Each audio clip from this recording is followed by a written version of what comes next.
Paul's grafting was not merely symbolic.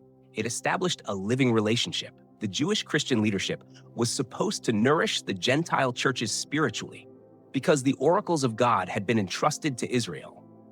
In return, Paul said the Gentiles owed material support to the Jewish believers because they had shared in their spiritual blessings. That is why Paul organized the collection for Jerusalem. He told the Gentiles to prepare their offerings before he arrived. Even the Macedonians, despite their deep poverty, gave beyond expectation. There was supposed to be one living body, the Jewish apostolic root providing spiritual nourishment, and the Gentile branches providing material support to the Jewish administration. But after Paul departed, that relationship collapsed.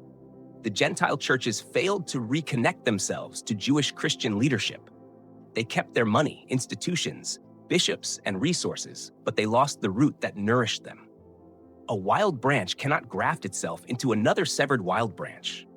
Once detached, it dries up. Later Catholic, Orthodox, and Protestant churches simply sustained themselves and argued among themselves over which dried branch still possessed the correct doctrine.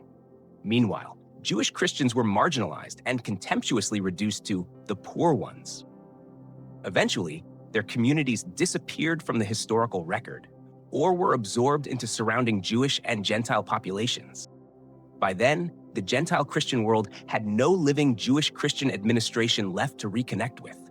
They still had leaves, they still had buildings, they still had money, but they no longer had the root.